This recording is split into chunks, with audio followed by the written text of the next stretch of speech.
Are the Philadelphia Eagles actually going to trade for Titans running back Derrick Henry? We talk about that, the Jalen Hurts extension, also dive into the latest on Aaron Rodgers and what the Texans could do with the number 2 overall pick. All that and more coming up next here on this Monday edition of Locked On NFL. You are Locked On NFL, your daily NFL podcast. Part of the Locked On Podcast Network, your team every day.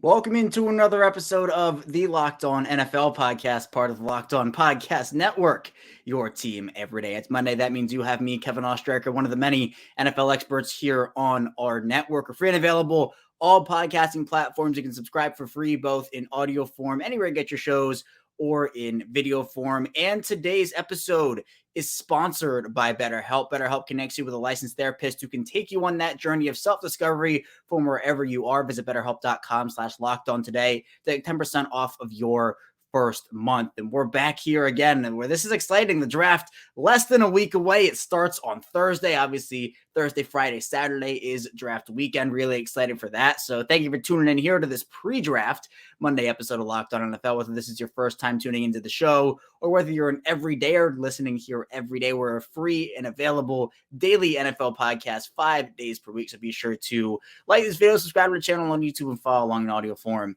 as well. Here today, though, plenty of conversations we're going to have here with more of our experts from our network. First, we'll talk with Gino Cammilleri of Locked On Eagles about what's going on with the Eagles and Derrick Henry, as well as the Jalen Hurts extension. Then in the second segment, we will move into our conversation with Peter Bukowski of Locked On Packers, the latest on a potential Aaron Rodgers to the Jets trade, what that compensation could look like. Then finally, we'll move over to the AFC South in Cody Davis, as we'll be talking about the Texans and what they could do with that number 2 overall pick and how they could mess it up. So we'll talk about that with Cody in the final segment. So without any further ado, let's first get into our conversation with Gino Cammilleri of Locked On Eagles.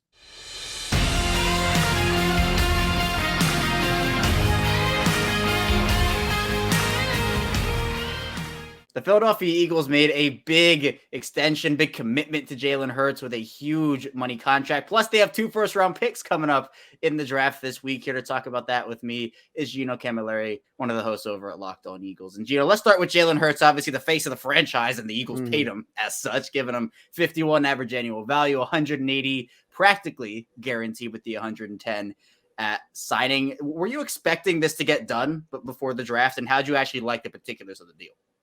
I would have had to expect that it got done before the draft, because you didn't know what your cap number was going to be going into this class, and you have to have that money allocated to pay these guys that you're going to draft. And why wouldn't you want to get this deal done when the Lamar Jackson impending contract, whenever that gets sorted out, is going to be a lot of money, and Joe Burrow is down the road, and Trevor Lawrence, Justin Herbert, the list goes on and on. I keep saying on our show that it's a blessing in disguise that the Eagles waited until the second round to get this guy. One, we didn't think he was going to ever hit any of these metrics, so pay him his money because he did. And two, you got to pay him a year quicker than those guys that were in his class, like Tua and Justin Herbert and Joe Burrow, because they had that 5th-year option. Was it warranted that he got the most money in NFL history? In my opinion, yeah. Why wouldn't he? If you believe that he transcends any quarterback that you've had in the last 10 years, maybe even since Donovan McNabb, and fits that franchise mold, we keep saying you either pay him his money or you find somebody else. You don't go to that purgatory where, let's say, the New York Giants are right now, where you were in a bidding war with Daniel Jones over $38 or $40 million. If you're not willing to say, hey, here's a blank check for you to elevate our franchise over the next 5 years, and we could cut some cost, but we know that this game runs through you, i.e. Patrick Mahomes, i.e. Josh Allen, the inevitable Lamar Jackson contract. When you're an MVP frontrunner, FanDuel has him in the top 5. He put up those numbers last year. He put up the most points in a Super Bowl outing in a loss. I know, moral victory, but hey, you're going against Pat Mahomes.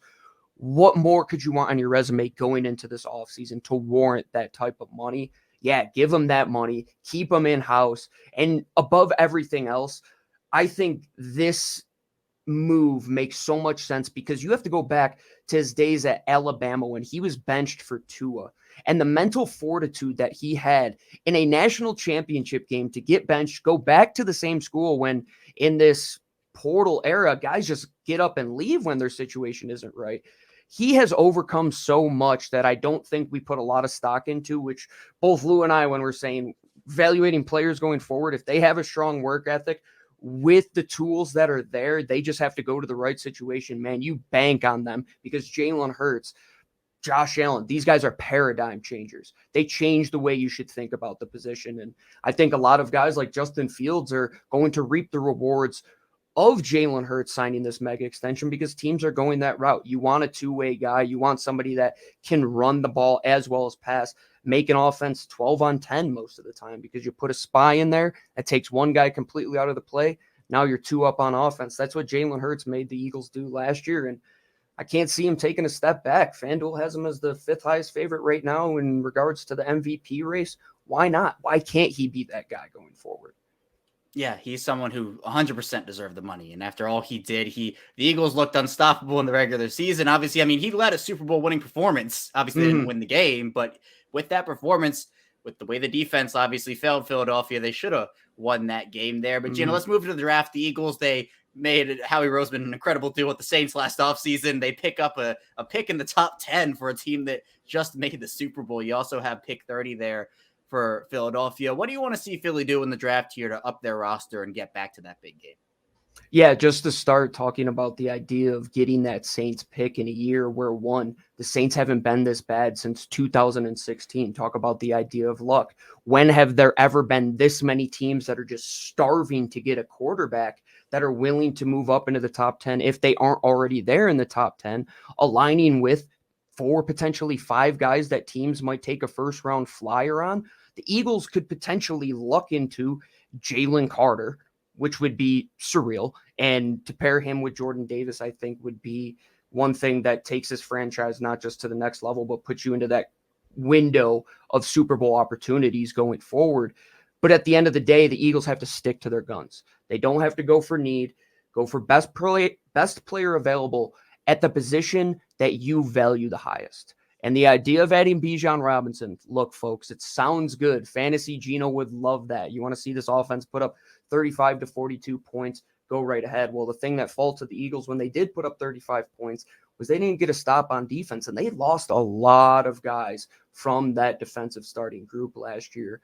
You don't have to draft for need, but draft for the strengths of the class, which also align for some of the needs that you do have. If Christian Gonzalez is there, absolutely make that pick, or Devon Witherspoon.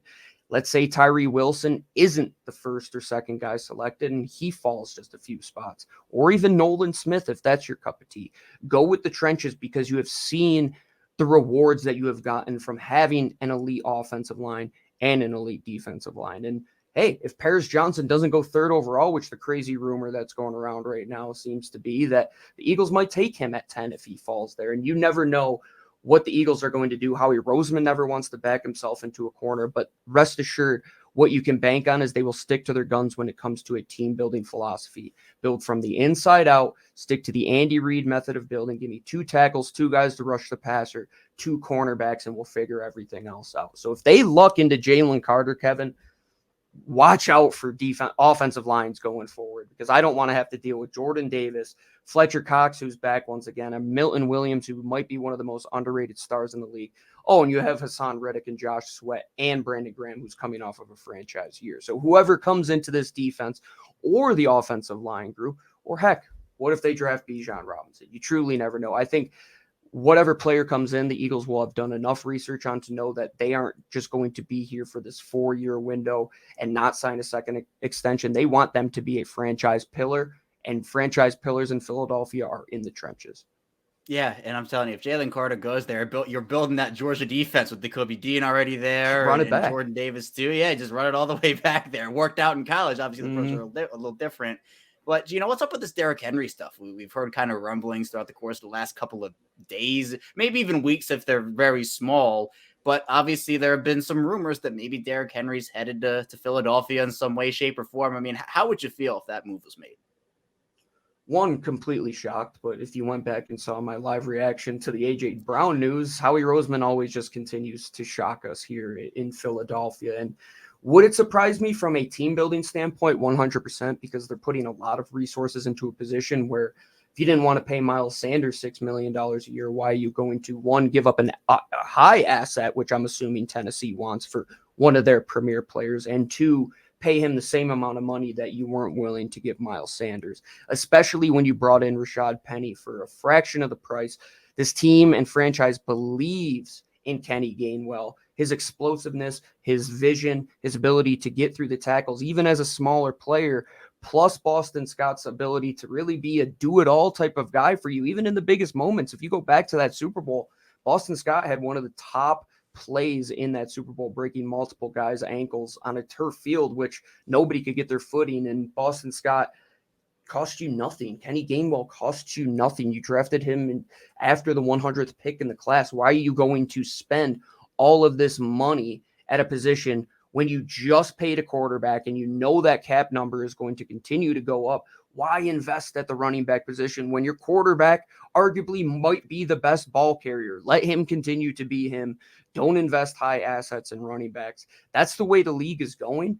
Linebackers, running backs. Don't invest high assets in either of those positions. I don't think the Eagles will go outside of their norm, but our friend over at Locked On Titans, Tyler Rowland, did say that when they got that trade done with A.J. Brown, the player they were really calling about at first was Derrick Henry. Connect the dots. Maybe it does happen. Big shout out to Gino for hopping on talking Eagles football. For more on Gino's work and the Eagles, be sure to check out the Locked On Eagles podcast, part of the Locked On Podcast Network, your team every day. Coming up here in our second segment, though, we'll be diving into our conversation with Peter Bukowski of Locked On Packers, Aaron Rodgers, what's going on with that situation, and so much more. So be sure to stay tuned. So lots to dive into on Locked On NFL. But first, this show is sponsored by BetterHelp. And there are so many times throughout my life where I learned something about myself, something new about myself. And that experience was really good for me because it helped change and shape my life. But getting to know yourself can be a lifelong process, especially because we're always growing and changing in so many different ways.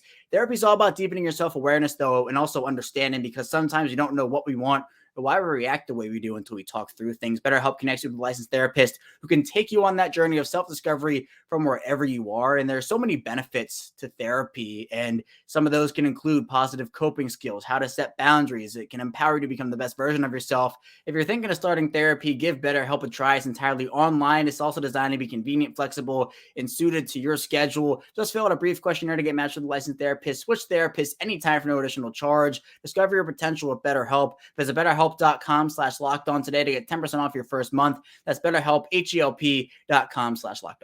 We're back here, our second segment of Locked On NFL. Kevin Oestreicher still here with you on this Monday. Again, thank you so much for being here with us today on Monday. If you want our content throughout the rest of the week, we'll be doing a ton of draft coverage here with all of our hosts on this channel here on the airwaves and audio form, and also the video form on YouTube. But now let's dive into our conversation with Peter Bukowski of Locked On Packers, as the Aaron Rodgers situation has been a doozy. It's definitely been one that has caught the attention of many. It hasn't really moved over the course of the last couple of months. So let's now dive into our conversation with Peter and how the Aaron Rodgers situation could change over the next couple of days.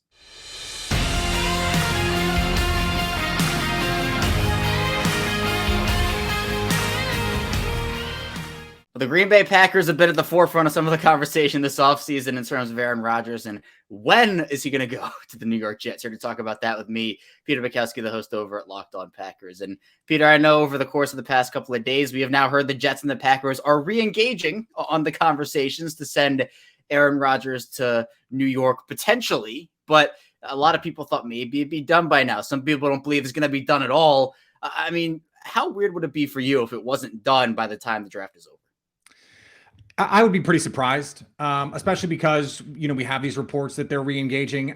I didn't make much of this idea that, they're not talking for weeks on end. And so this is somehow bad for the conversations here. I don't really think it matters that much, frankly, because the draft was always the deadline. So there really wasn't an incentive for either side to show their hand and act like they were stoked to get this done, to just be like, okay, like we're really excited to do this deal now. What I think is also interesting and has to be mentioned here is there has been reporting now that there was a deal agreed to, at least in principle, or something close to agreed in principle, like 90%, somewhere in there, close enough that the Jets brass went out to meet Aaron Rodgers. Everyone remembers this. This happened, like, it seems like 6 years ago.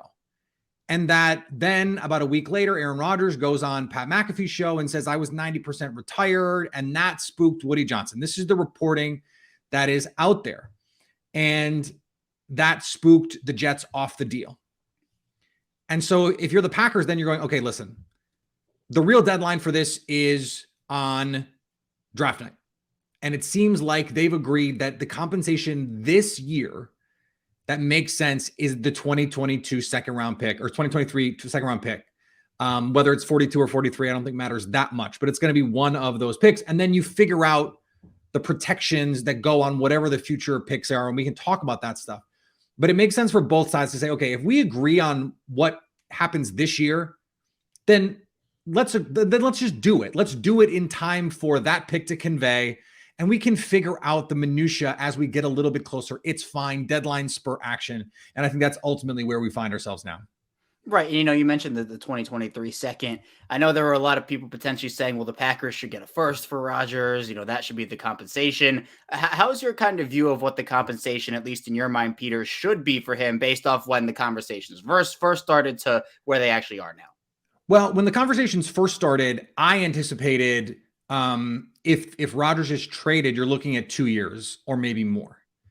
And so then I think in that situation, that's when you're going, okay, this is going to be a haul. This is going to be a Russell Wilson type deal, because when Russell Wilson was traded, he just objectively was not as good as Aaron Rodgers. Like, I don't think that's a controversial thing to say. I understand that neither of them were particularly great last year. But even by that standard, Aaron Rodgers was much better than Russell Wilson, who was bad last year, like one of the 5 worst starting quarterbacks in football bad last year. That's not a high bar to clear. The Jets are clearly thinking that they're going to get a better player than that. But then when it became clear that, okay, well, retirement was maybe more real than we realized, then I think it starts to become, okay, what is 1 year of Aaron Rodgers worth? And I think any team like the Jets thinks, okay, if we get Aaron Rodgers and we have a really good season, we go to the AFC Championship game, we go to the Super Bowl, we win the Super Bowl, whatever we give up is worth it for 1 year of Aaron Rodgers. And then we can convince him to stay for another year. Like, if we win, why wouldn't he come back and defend the title and try and win one more time? So, and that's what Aaron Rodgers has always said he wanted. He wants that John Elway send-off. Now, the only people that get that are generally John Elway. No one else has been able to do that. Peyton Manning, sort of, right, with the Denver year, even though he was pretty bad that season. So I think that now, you know, I've looked around the league and I went, Sam Darnold got a second and a bunch of stuff. Sam Darnold. Carson Wentz got a conditional first and a day 2 pick, and then was bad, and then got 2 more day 2 picks in a trade with Washington. Like, if you can't get for Aaron Rodgers what those guys got, even for 1 year, then that's a really bad deal for Green Bay. And so I think, you know, what the reporting has been and what I've been told is the Packers want a first round value of draft picks. So that could be 42 and 43. That would equate to, by whatever trade chart you look at, first round value. If it's a 42 this year and a future second, that could become a first. Even just those 2 seconds, that's something close to first round value. And then you could get that future first round pick. The reporting that we have, though, Kevin, is that the Packers want a guaranteed future first, that they understand you don't want to give up 13. Like, as the Packers, they're saying, we get that.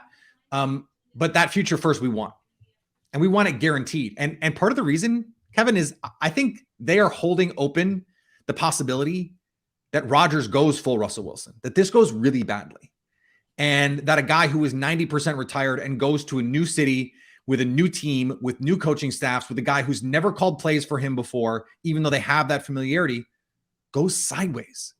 And that just the bad juju of the Jets is enough to drag this down into the muck, right? And all of a sudden you get a top 10 pick like the Seahawks did for Russell Wilson. I think they'd like to keep that on the table, with the understanding that the Jets want to use 13 to add, you know, a Peter Skoronski or a Broderick Jones or one of these offensive linemen to bolster that group. So I think that the trade that has been reported this year second, and next year a second that can become a first if the conditions are pretty straightforward. Like if Rodgers plays 50% of snaps, it's a first, right? Or even like Carson Wentz, 75% of snaps. Rodgers is going to play 75% of snaps. And if he doesn't, that team is bad. And that second round pick is going to be like in the 30s, right? So it's just one of those things where you're going, okay, where can you find that sweet spot where it doesn't hurt the Jets too much, but you're the Packers, you're maximizing that value? Because at a certain point, if you can't get fair value from the Jets, you got to call the 49ers. You got to call, I don't know, Baltimore. You got to call someone, Indianapolis, and say, all right, the Jets aren't playing fair here. And they negotiated the first deal in bad faith. And so we'd like to give you the option to come in and match an Aaron Rodgers deal that's going to be for pennies on the dollar. I think there are teams out there that'd be willing to do that and take a gamble and say, Aaron Rodgers, come play for us. A big shout out to Peter for talking Packers with me. And of course, for more on the Packers and Petersburg, be sure to check out the Locked On Packers podcast, part of the Locked On Podcast Network. Your team every day. Coming up, though, in our final part of the show, we'll be diving into a really good conversation with Cody Davis of Locked On Texans as they hold that number 2 overall pick and just what they could do with it. So be sure to stay tuned. So lots to dive into on the show. We're back rounding out Locked On NFL here on Monday. Kevin Oestreicher still here with you. And we're going to dive right into it. Our conversation with Cody Davis of Locked On Texans as Houston has the number 2 overall pick and the number 12 overall pick from Cleveland in that Deshaun Watson trade. Plenty of big decisions to make for that organization. We'll talk with Cody about what they could be coming up now.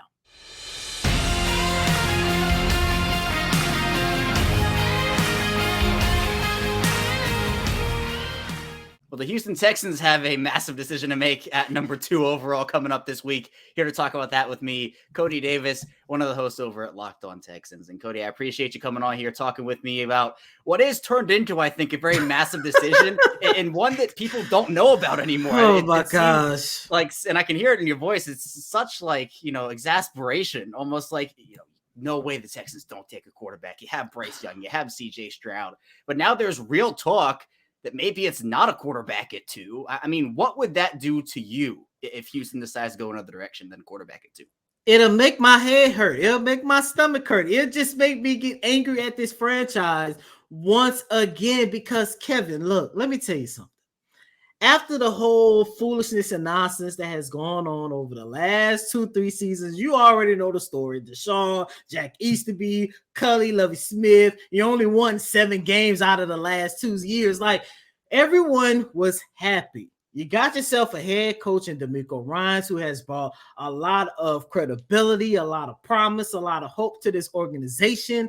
Even though Nick Caserio, his tenure has been a little up and down, but we give him a pass because he came into a horrible situation. Now you got a head coach. You got arguably the best draft capital that you ever had as a general manager. And it's like, okay, given everything that has taken place, you have an opportunity to draft one of the 2 franchise quarterbacks that are just giving it to you, Bryce and CJ.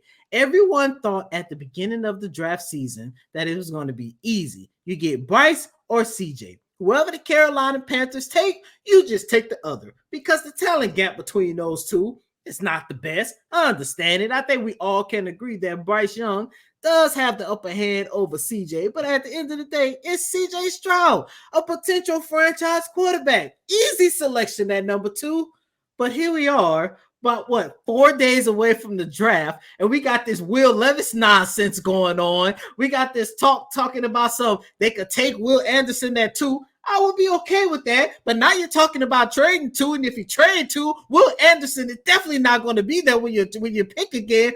Nobody knows what's going on. I call it on Lock On Texans poker face. I just say they don't want to show their hands too early. Maybe they're trying to finesse somebody to give them extra picks. Who knows? All I know is from reporters to fans, everybody is on edge. We don't know what is going on with the Houston Texans as of right now. And that number 2 overall pick is either going to make this organization or it's going to break them once again. Yeah, and it seems to me, Cody, like, you talked about Will Levis. It seems like for you, that is the disaster, absolute panic scenario for the Texans. I mean, what would that be for you if Houston decides to go with Will Anderson at 2 or someone not a quarterback and then maybe take a Will Levis at 12?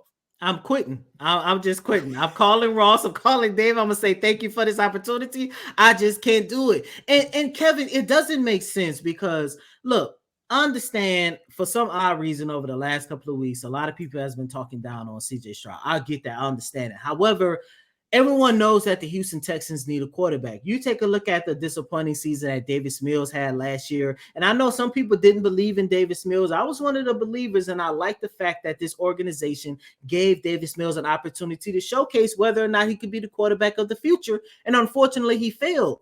So I get it from a standpoint that you need a quarterback. I get it from a standpoint for one reason or another, you might have some questions about CJ. But here's my only issue, Kevin. You have Anthony Richardson, who I have ahead of Will Levis, and Hendon Hooker, who I feel if he was healthy, he will be the third best quarterback. So why in the world are you going to go all the way down to Will Levis? You can let me know where he's at on your draft board, but on my quarterback draft board, he's at the bottom. I think he is overrated, unfortunately. No disrespect to the young man. And I also believe that Will Levis is the type of prospect that needs to go to a coaching staff that is a little bit more established in order to get the best version of him. When I take a look at the Houston Texans as of right now, I don't think he's going to get that, which means you're going to waste your picking Will Levis. And by the way, I'm not picking a quarterback who put mayonnaise in his coffee. I'm not picking a quarterback who's going to eat a banana just without peeling it or whatever the case might be. Like, I just don't understand the notion. Why are you going to take the risk or the potential of this organization taking the risk on Will Levis when you have Anthony Richardson right there? You have Hendon Hooker, who I feel once again is the third best quarterback in this draft and would be if he was 100% healthy. Yeah, and I mean, I'm with you. I'm not a huge Will Levis guy. I would rather take Richardson by far. I like Hendon Hooker a lot. Obviously, the ACL is going to factor into maybe where he goes, but I think he's going to be one heck of a player. So I think for me, Levis is someone I wouldn't personally touch, but maybe another team will. I don't know. But Cody, I know that again, quarterback is a huge need for them. Obviously, number one by pretty wide margin, but there are other needs Houston has too. I know the wide receiver talk has been really big there in terms of you have these 4, maybe 5 first-round receivers. Does Houston take the first one off the board there at 12? What other positions outside of quarterback are you looking at for Houston? Well, of course, whoever they pick at quarterback, you got to make sure that they have some type of weapons, because when you go back and you take a look at how bad Davis Mills' season was last year, a big part of it was he really didn't have that too many weapons to utilize, especially in the wide receiving core. The wide receiving core outside of Brandon Cooks, prior to him quitting on the team, he was by far the only wide receiver that actually came out there and actually gave this franchise something at that position group. So, of course, outside of quarterback, you got to take a look at the wide receiver market. I'm big on Quentin Johnston from TCU. A lot of people like Jackson Smith-Njigba. I would have loved Jackson Smith-Njigba if you would have gotten CJ Stroud at number 2. That is actually my dream scenario. I just love the pairing of a potential franchise quarterback playing with guys and weapons that he's been playing with in college, i.e. just take a look at what Cincinnati has been able to do. But outside of wide receiver, you got to take a look at that defensive line unit. That's why I would not be that upset if with the number 2 overall pick, they go Will Anderson. I am interested, though, to see how far Jalen Carter falls, because I do feel like if they go quarterback at 2, and everyone knows that DeMeco Ryans definitely want a foundational piece that he can build his defensive line unit on, I am 100% intrigued to see how this whole Jalen Carter thing is going to play out, because look, I understand he got a lot of stuff going on off the field. Hopefully he can get that stuff taken care of, but that young man still got a lot of talent, and I think he would be a steal if he falls all the way to 12 for the Houston Texans. But that is another position that I'm looking at for the Houston Texans outside of quarterback. Huge shout out to Cody. Big decisions ahead for the Texans. For more on the Texans and Cody's work, be sure to check out the Locked On Texans podcast, part of the Locked On Podcast Network. Your team every day. That's all I have for you here, though, today on Locked On NFL. Thank you so much for tuning in and being with us here today. We're going to get back here tomorrow. More NFL content from your Tuesday host, so be sure to stay tuned for that, and we'll see you right back here tomorrow.